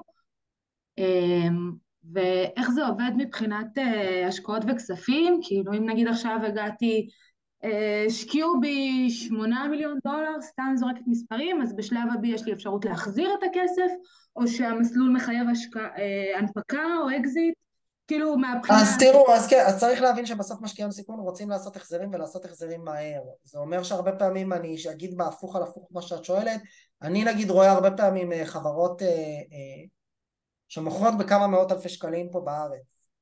עכשיו לא משנה מה ניסה, וזה שוק מקומי, ולא מעניין אותם ארצות הברית, או שאני חושב, גם אם הם טוענים שזה מעניין אותם, שהם יהיו פה בארץ הרבה זמן, ויעשו כסף. לפעמים זה צוות של 2 אנשים, עושים אחלה כסף. אבל זה לא מעניין הון הסיכון, כי אני לא חושב שהם יגדלו מספיק לתוך שוק מטרה מספיק גדול, עם פתרון מספיק משמעותי, כדי בסופו של דבר להימכר או לעשות אקזיט בסכומים כאלה שמשנים לי. ומה שאני בגדול מנסה להסביר, ונראה לי שאם אני מבין את השאלה נכון, זה שכן, אפשר לבנות עסקים מכל מיני סוגים שלא מתאימים להון סיכון. יש עסקים מאוד מסוימים שמתאימים למשקיעי הון סיכון, זה צד אחד. צד השני ששאלת של השאלה, זה האם משקיעי הון סיכון גם עובדים במודלים שונים, למשל מישהו ישקיע בצ'ק ראשון של $50,000, ובסיבוב הבא יחזיר 200 הביתה ויהיה מרוצה. אז אני חושב שיש משקיעים שעובדים ככה, וכזה למכור סקנדרי בסיבובים אחרים. יש הרבה משקיעים שעושים את זה גם בלי לדווח על זה, בסדר, בין סיבובים, גם אם הם לא מוכרים את כל ההחזקות, כי זה חלק מהאסטרטגיה להחזיר כבר כסף ל-LPs שלנו. אז התשובה היא בגדול כן, יש מעט משקיעים שזה האסטרטגיה המוצהרת, אני אכנס בסיד, אני אצא בבי, אבל הרבה פעמים אם כבר השקענו בפרסיד או בסיד ואת בבי, אז משקיע כתלות באסטרטגיה שלו וביכולת שלו ובזה שמישהו רוצה לקנות אותו, ימכור חלק, לא את כל ההחזקות שלו בסקנדרי, תלוי, כן? תלוי במשקיע. דוגמה טובה לזה, אפשר לראות למשל בוויכוח שיש עכשיו במאוד ציבורי בין דובי פרנסס לעינת מפפאיה, אז אפשר לראות הוא פרסם בסוף המכתב שלו אליה, שהכל זה רכילות ובולשיט ובלבולי מוח גם שלו וגם שלה, אבל בסוף יש שם מסמך מאוד מעניין עם טבלה של ההחזרים של הקרנות שלו.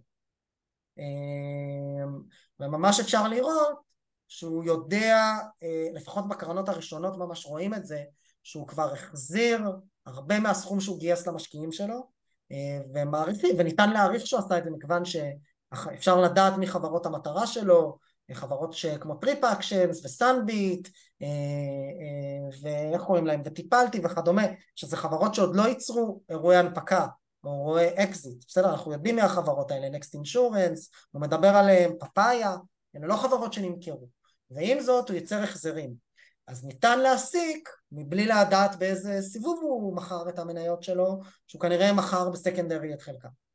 אבל בדרך כלל מי שישקיע בפרסיד, עכשיו לדוגמה בשווי של 10-15%, כן ירצה להישאר עד לשלב האקזיט והנפקה. תלוי מי, אנחנו נגיד מאוד רוצים להישאר עד הסוף, יש הרבה משקיעים שרוצים להישאר עד הסוף, זה תלוי, אין לי פה תשובה חותכת לתת לך, גם לכל סיבוב יש את הדינמיקה שלו ולכל תקופה יש את התקופה שלה. נגיד בשנתיים-שלוש האחרונות לפני שהשווקים התחילו לרדת, היו פה סיבובים מטורפים וחסרי פרופורציות, אז הרבה משקיעים שזה לא היה במנדט שלהם, שהשקיעו בסיד $1,000,000 לפי 4, ופתאום החברה מגייסת לפי שווי של מיליארד, הם יכולים לעשות פי 80 או 100 על הכסף, לא יודע, בתוך שנתיים, אז יצאו בסקנדרי והחזירו את כל הקרן, היו גם דיווחים על זה בעיתונות, כאילו. אז זה מאוד תלוי בדינמיקה של השוק, זה לא רק תלוי באסטרטגיה, כאילו קשה מאוד להגיד במעמד עסקה איך ייראה המפל של ההנזלה בסוף האירוע. קשה מאוד לתכנן את זה. תודה רבה. יש לי עוד שאלה קטנה, אם אני כבר כאן אני אנצל את הבמה, לשאול דווקא על התחום שאני מגיעה ממנו, שזה התחום של המדיקל, שאני יודעת שיש איתו המון בעיה מבחינה רגולטורית, ולכן זה גם משפיע על כל ההשקעות שרוצים לעשות וסוסים ככה. זה, רציתי לשאול אם אתה מתעסק עם התחומים האלה, אם זה רלוונטי אליך או ש... אם זה רלוונטי אליך או... אנחנו לא עושים מדיקל דיווייס, אנחנו כן עושים דיג'יטל הלת, כאילו מה שנקרא פתרונות בריאות, גם תשתית וגם אפליקציות. לא עושים מכשירים שדורשים מסלול FDA. אוקיי, סגור. אז אתה לא מתעסק עם FDA וכאלה. לא כל כך. יש קרנות שמתמחות בזה, שזה המנדט שלהם. איך אני יודע אם אני אמור לבוא לפרי-סיד או לסיד? נגיד התשובה הכנה היא, בוריס, שאתה לא יודע והשוק יגיד לך. מה זה אומר? זה אומר שאם אתה הולך לקרנות ואומרים לך, לא, אני לא אוהב שמשקיעים אומרים, אתה צריך לגייס יותר, אבל אם קרנות אומרים, אני מוכן לתת לך, אתה מוצא משקיע מוביל שמוכן להשקיע בך כמה מיליונים, אז אתה מתאים לקרנות. ואם כולם נותנים לך תירוצים כמו, נראה לי שזה מוקדם מדי, לא ברור, תחזור אליי למה אתה לא מגייס ככה, תגייס יותר ככה, למה אתה לא עושה, כל מיני תשובות של משקיע שזה ישמור אותך על אש קטנה ובסוף אין הצעה, אז כנראה שאתה לא מתאים לקרנות ואתה צריך להביא סכום יותר קטן, פרסיד אסטרטגיה אני קורא לזה, שאמור לאפשר לך לבנות את המוצר הראשוני ולהביא את המטריקות הראשונות שיאפשר לך להביא attention אמיתי מהקרנות. זה בסדר. אין חוקיות, אני לא חושב שיש טבלה בעולם, זה לי יש איזו טבלה מנטלית, כן? אם אני אשמע יותר לעומק על יזם, מה הוא עושה, הרקורד שלו, אני רואה אותו מציג, אני חושב שאני יכול למקם, אבל אני גם טועה לפעמים. אבל בגדול השוק... בסדר לנסות להתחיל מסיד? אני לא יודע. בגדול כן, הייתי מתחיל מדגימה קטנה של משקיעים, פוגש אותם ומנסה להבין מה עבד ולא עבד בפיץ' ומה הפידבקים שאתה מקבל. אין דרך אחרת מאשר לנסות. גיא, אני אשמח לקחת את זה לכיוון קצת יותר אישי. אני רואה פה שהרבה אנשים קודם כל נשארו איזה כיף, תודה רבה. 2, אני רק אגיד, רציתי לשאול בעצם, עולם השותפים, בסדר? כולם כאן, אני רואה אותם יחסית לבד, בסדר, אנחנו לא באים כחבורה, לא ראיתי שמות דומים. אתה רואה את זה, אתה רואה יזמים כל יום ויזמים כל יום, ואנחנו יודעים שאנחנו רוצים להיות צוות ולא להיות יזמים בודדים. איך היית ממליץ למצוא שותפים טובים? האם יש כל מיני כנסים מסוימים שהיית ממליץ עליהם, או בכלל ללכת לחברים מהצבא שהיית איתם במודיעין ולקחת אותם? כי בסוף זה מסע, ולא כולם בשלים למסע כזה. כן. ההמלצות הפרקטיות היא שצריך לעבוד בזה. אנשים הרבה פעמים פונים אליי ומבקשים ממני לעזור למצוא שותף, אני חושב שזה מבחינתי דגל צהוב ליזם. אתם צריכים למצוא את השותף שלכם, משקיעים לא יעזרו לכם לעשות את זה, זה כמו לפנות למשקיע ולבקש ממנו לבנות את המוצר שלכם, או להביא לכם את המשקיע המוביל הראשון, בהנחה והוא לא רוצה להשקיע. אתם צריכים לעשות את זה, זה התפקיד שלכם, ויזמות זה פאקינג קשה, אף אחד לא אמר שזה קל, גם אנחנו כשגייסנו את הקרן הראשונה שלנו, את $1 מיליון הראשונים, ואז את 3, ועכשיו אנחנו מנהלים כבר מעל 30, היה לנו מאוד מאוד קשה, עשינו המון הקרבות. אז חשוב כנושן כללי להגיד, אתם צריכים למצוא את השותפים, וזה מאוד מאוד קשה. תחפשו בכל מקום, כמו שאתם מחפשים עבודה. דרך חברים והנטוורק האישי, דרך אנשים מהצבא, במיטאפים, ללכת ולחפש, אני מאוד ממליץ מיטאפים וקבוצות וקהילות שהם מאוד טכנולוגיים אוריינטד, האלה המשעממים יותר אם אתם לא טכנולוגיים, שרק טכנולוגיים באים אליהם, וללכת שם ולפנות לאנשים, להציג את עצמכם ולבקש לשבת איתם לקפה, וברמת ה-General Notion, לזכור, זה ציטוט מאוד יפה, שבסיליקון ואלי נישואים, אני מדבר על נישואים רומנטיים, נמשכים בערך 4-5 שנים ו50% מתגרשים. הנתונים האלה גם רלוונטיים אגב לישראל, בטח לתל אביב בקרוב, וסטארט-אפ מוצלח כמו מנדי רץ כבר 14 שנה אחרי הנפקה, והשותפים עדיין ביחד. אז אל תבחרו את השותפים שלכם כמו הבני זוג הרומנטי שלכם, כי זו פרינצפציה שאפשר לעשות עליה הרצאה נוספת, תבחרו אותם הרבה יותר טוב, ותוודאו שזה עובד. אתם ממש לא רוצים שהשותף והשותפה שלכם יהיו כמו בני הזוג שלכם לנישואים, ברוב המקרים בחוויה המוצלחת זה נמשך הרבה יותר זמן, וקחו בחשבון שסטטיסטית, אם אתם צוות של לפחות 3 אנשים, סטטיסטית, יש יותר מסיכוי של 50%, שאחד מהשותפים יעזוב, אגב לאו דווקא ברע, לאורך המסע. לאו דווקא ברע, לאו דווקא בריב. זה בדיוק השאלה. החברה כבר גייסה מלא כסף, הוא לא מוצא את עצמו, זה לא מה שהוא בא לו להמשיך לדבר הבא, הוא לא המנהל הכי טוב, הוא היה טוב עד $10 מיליון מחירות הראשונים, whatever. הכיוון שלך, המנכ"ל, כבר יש פוזיציות אחרות, זה כבר לא 3 שותפים, המנכ"ל מקבל את כל הטון, יש בורד, המשקיעים אמרו תעשה ככה, הוא רוצה לעשות אחרת, הוא אומר בסדר, אני משחרר, זה לא חייב להיות בפיצוצים. אז תכירו את זה, שבשלב מסוים החברה נהיית ישות, שתופסת את רוב המשאבים המנטליים ואת רוב הטנשן, כאילו, וזה רוב העניין. בסדר? אפרופו השיח על דילול, זה כבר לא משנה שיש לכם 6.7%, יש לכם 6.7% מחברה עם 100 עובדים שמוכרת ב$40 מיליון, שמוציאה לכם משכורת יפה, והיא שווה $500 מיליון, אז אתם שווים המון, בסדר? זה בסוף הסיפור. ושאלת המשך כזאת קצרה, איך אתם בתור מנהלי קרנות מסתכלים על יזמים בודדים? זה משהו שהוא איזשהו פלאג? אנחנו מסתכלים, תראו, משקיעי הון סיכון בסוף אנחנו קצת עדר, אנחנו לא עם כזה חכם, כן? אתם אל תכתרו לנו כתרים. אז יש כל מיני תפיסות בתעשייה של מה טוב ומה לא טוב. אז יש איזו תפיסה של להשקיע ביזמים בודדים זה רע, כי יש להם פחות סיכוי להצליח.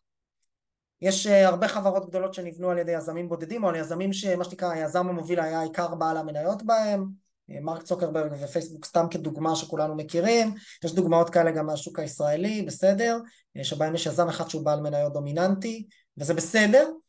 אנחנו בפיוז'ן מסתכלים על זה אחלה, ואני חושב שבסוף אם אתם אקספשנל, או הביזנס והמוצר שלכם והמטריקות שלכם הם אקספשנל, כנראה שגם יזם או יזמת בודדים יכולים לגייס, אבל כן, אתם תצטרכו לחצות איזשהו רף מנטלי כזה, איזשהו מחסום, מה שנקרא, זה יעלה עוד שאלות, כנראה תצטרכו להציג יותר הוכחות ממה שהייתם צריכים להציג אם הייתם צוות שלם חזק. מדהים, תודה. תגיד, בהנחה שיש לך את הפריבילגיה, לפי מה היית בוחר את הקרנות שאתה רוצה להיפגש איתם להשקיע, שישקיעו בך? חיבור אישי הייתי מדבר עם יזמים, כמובן כשזה מגיע לאופרים, כן? להצעה קונקרטית, לא לפני, הייתי עושה דו דיליג'נס הפוך, מדבר עם חברות פורטפוליו, גם חברות שלא הלך להם טוב, זאת אומרת לא רק חברות שהמשקיע נותן לי לדבר איתם, ושומע איך הוא, חיבור אישי, האם התנאים מתאימים לי, וזהו בגדול. אני אחרי, אתה יודע, זה קצת קאנטר אינטואיטיבי וקצת לראות לעצמי בברך, אבל אנחנו מאמינים בזה כמשקיעים, אז אני מקווה שזה עושה אותנו משקיעים טובים.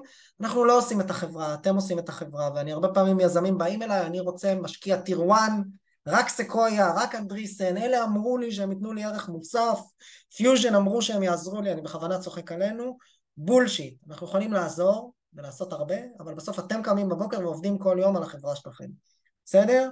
אז אם משקיע עשה אינטרו או לא עשה אינטרו, כמובן שזה נחמד, וכן, גם לפעמים זה יכול להיות שובר שוויון. יש לנו חברות שאנחנו הבאנו להם את $100-200 אלף ההכנסות הראשונות, או את המשקיעי סיט שלהם, ולא מעט, בגלל הפוזיציה הייחודית שלהם. Having said that, בסדר? אני לא חושב שבגלל זה בוחרים, רק בגלל זה בוחרים אותנו. אני חושב שגם בוחרים אותנו, כי אנחנו לא חושבים שאנחנו מנהלים ליזם את העניינים, ואני לא עושה מיקרו-מנג'מנט, ואני לא שואל אותו מה הוא עשה היום בבוקר, ומה קורה עם המוצר, ומה קורה עם המחירות, וכאילו בסוף, בטח בשלבים הראשוניים, משקיעים בצוות וברעיון, או בצוות וברעיון ובוולידציה הראשונית, והייתי משקיע במשקיע שמבין את זה, ומבין את התמונה הגדולה, ויש לו פרספציה רחבה בהקשר הזה וכו'. האם זה צריך להיות סקויה או בסמר? יכול להיות שעדיף, יש לזה גם חסרונות, יכול להיות שעדיף דווקא לקחת משקיע טיר 2 או 3, שהוא רעב וייתן לך attention חיובי, כדי לעזור לך כי הוא רוצה להצליח. יש סיפורים על יזמים שגייסו מסקויה ולא עמדו במטריקות של הבורד האחרון, ואז השותף הפסיק לענות להם לטלפון, כי יש לו 300 חברות בפורטפוליו, והוא לא עסוק בך אלעד, הוא עסוק בחברה שהולכת להיות מונפקת עוד שנייה ב$14 מיליארד, ולהחזיר לו את כל הפאנד. זה מה שמעניין אותו. והוא בא לבורד אצלך פעם ברבעון, אם אתה לא עומד ביעדים, אז דבר איתי. אתם מכירים את זה? אם לא, אני יכול להרחיב קצת על מה זה אומר לגייס מטיר 1 ואיך זה נראה. גיא, רון ורן, תודה רבה לכם. באמת. בכיף. אמרתי להקשיב, אני יורד. באמת תודה, המון תודה, שמחתי להקשיב. תודה רבה. תודה. בכיף. אני רוצה לשאול משהו. בכיף. אז באמת שתי שאלות אחרונות ואז נסיים. היי גיא, קודם כל שמי לי ג'ילט סנטו. אני אשת חינוך ויזמית, עזבתי את תחום החינוך לטובת היזמות שלי. וכשנעזרתי בחברים למשפחה שכבר עשו אקזיטים, כדי שיעזרו לי בכתיבת התוכנית והתהליך, הם אמרו לי, 1, את לא יוצאת 8200, 2, אני לא במגדר הנכון, ו3, אני לא בגיל המתאים, ויהיה לי מאוד קשה לגייס כסף. מה השאלה? האם זה נכון, האם זה לא נכון, האם נפסלים על גיל ומגדר? אני לא חושב, אני חושב שבסוף, קודם כל סטטיסטית יש הרבה פחות יזמות נשים באופן כללי, בערך 6% משהו כזה מהיזמות הם יזמות נשים, אין סוף השקעות בשוק, יש בממוצע כמה עשרות סידים בשנה, הסטטיסטית זה אומר שאנחנו רואים הרבה, מה שנקרא מעט מאוד רול מודלס נשיים שגייסו סיבובים וסיבובי המשך וכדומה. אגב, המצב הזה קצת משתנה, אני חושב שהשיעור היחסי של יזמות שהם קו-פאונדריות בסטארט-אפים הולך ועולה, זה כן חשוב להגיד. זה אחד, לגבי גיל, אני מה שנקרא, הגיל הממוצע של יזם ישראלי הוא מבוגר משל מקבילו בחו"ל, בערך 35 או 37 לפחות, זה הממוצע, זאת אומרת יש גם מעל לזה, אז אני לא חושב שזה הסיפור. אני לא חושב שזה הסיפור. אני כן יכול להגיד, אם שנייה לא להיות פוליטיקלי קורקט, שהרבה פעמים יזמות נשים,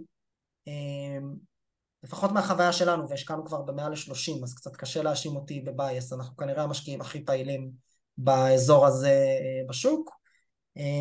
מה שנקרא בוחרות, ואני האמת לא יודע למה, יכול להיות שזה הבניה, אני לא נכנס לזה, אני לא אנתרופולוג, אבל בגדול התחומים שהן בוחרות לפעול בהם, הם תחומים שבדרך כלל יש בהם פחות היצע מימוני, בוא נקרא לזה ככה, בסדר? במילים בפשטות, אם עושים מיזם בעולמות הפאשן, סליחה על הסטריאוטיפ, אני יודע שזה לא פוליטיקלי קורקט להגיד, מאוד משקיעים בתחום שמשקיעים בעולמות האלה. אם עושים דברים בסייבר סקיוריטי, אז גם גיל, או ב-AI, אז גם גיל החייט מדארו שהכריזה השבוע על סבב גיוס של כמעט $20 מיליון, וגם נטלי תשובה, וכדומה וכדומה, מגייסות. אני חושב ויש גם עניין, וזה לא קשור בכלל למגדר של Founders Market Fit, זאת אומרת, לא משנה מה את עושה, אני חושב שמה שנכון לשאול, אני לא מכיר את ה-Friends and Family שלך, זה האם בבעיה שאת פותרת, והפתרון שאת בונה, יש לך את הרקע והרקורד המתאים כדי לפתור את זה. בסדר? יש לי גם פיילוט שעובד. אמרו לי שאני בין היזמים היחידים שהפיילוט שלהם עובד ומצליח. אז מדהים. אם אתה משקיע בתחום הריטל? אנחנו משקיעים בהכל, כמעט בהכל. אוקיי, אז אני אשמח לדבר איתך. בכיף. שאלה אחרונה. היי, אני אשמח. מצטער שבאמת המצלמה שלי לא פתוחה, באמת תודה על הוובינר המאוד מעניין. הייתי שמח לשאול האם בפרסיד המשפט שהמשקיע הוא כמו שותף וכדאי לחפש משקיע שהוא באמת בתחום שלך, למשל אם אני מקים מיזם חברתי, סטארט-אפ חברתי, האם כדאי לי לחפש משקיע שהוא יותר בתחום החברתי כדי שייתן לי יותר איזשהו אימפקט בתחום הזה, האם זה נכון, זה רלוונטי או השלבים האלה זה העיקר להתחיל. אני אענה בכנות, כי אני לא בטוח מה אתה שואל. הכל תלוי באלטרנטיבות שלך. כמובן שאם אתם יכולים לבחור משקיע עם ערך מוסף, ששמעתם עליו דברים טובים, והוא טיר 1 וכו' וכו', אז בוודאי שזה כנראה עדיף על מישהו אחר. אם בסוף יש לך אפשרות לקחת כסף ממישהו שאין לו ערך מוסף, אבל נותן לך את הכסף שאתה צריך, כן, הייתי לוקח. אוקיי, כן, זה לגמרי עונה על השאלה. אחלה. תודה. בכיף. טוב, זהו, אני אאחל לכם תודה, אם אין עוד... אז אנחנו נגיד לך תודה. וגם אני צריך ללכת. כן, אנחנו נגיד לך תודה ענקית, אדירה, בסדר? נתת לנו פה ערך מדהים. תודה לכולם על השאלות, על ההשתתפות, על המצלמות, אני לא יודע מה להגיד עוד תודה, אבל באמת, כיף לראות אתכם, כיף לראות פנים, ואנחנו נתראה בקבוצה, נתראה בקהילה, נתראה באירועים הבאים. תודה רבה. גיא, תודה. אפשר לפרסם גיא, איך אני את האימייל שלי בקבוצה, אנחנו נפרסם את האימייל שלי. תודה רבה. תודה. תודה רבה. ביי, יאללה. רבה. ביי.